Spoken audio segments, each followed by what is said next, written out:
Dans sa quête du maintien, Everton a certainement fait un grand pas ce dimanche 21 avril 2024 en enfonçant un peu Nottingham Forest, 2-0, lors de la 34e journée de Premier League. Même si rien n'est fait et que ce n'était pas un match décisif car il reste 5 matchs derrière avec un calendrier dense, les hommes de Sean Dyche ont posé une solide pierre pour rester dans l'élite du football anglais la saison prochaine. À Goodison Park, la tension d'un match crucial pour le maintien s'est fait sentir dès les premières minutes.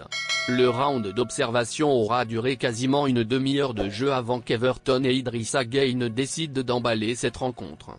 Sur un dégagement de la défense de Forest, le milieu de terrain sénégalais ne s'est pas laissé prier et a directement tenté sa chance.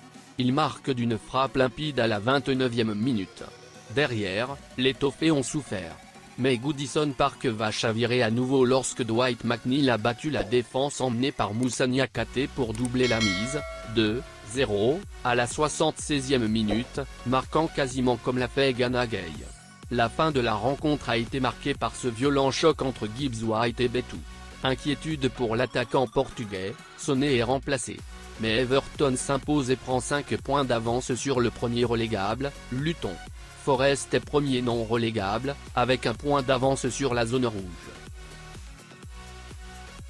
Les Rangers, déçus par leurs 2 derniers résultats en championnat, ont tenu leur rang en s'imposant avec la manière face au Heart of Midlothian FC, 2-0.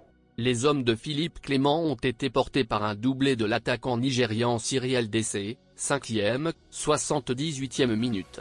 Mais cette victoire a été entachée par la blessure d'Abdallah Sima. Alors qu'il commençait à retrouver la forme après plusieurs semaines d'absence, l'attaquant sénégalais de 22 ans subit un nouveau coup dur. Visiblement gêné à la cuisse droite, il a en effet laissé sa place à Ross McCaulland au bout d'un quart d'heure de jeu. Une inquiétude de plus pour les Rangers qui sont également en course avec le Celtic pour remporter le championnat. L'international sénégalais Crépin Diatta et ses coéquipiers ont battu, 2-0, la formation d'Eric Roy dans un match décisif pour la 2e place de Ligue 1. Crépin Diatta a participé à cette victoire avec une passe décisive sur le 2e but des siens.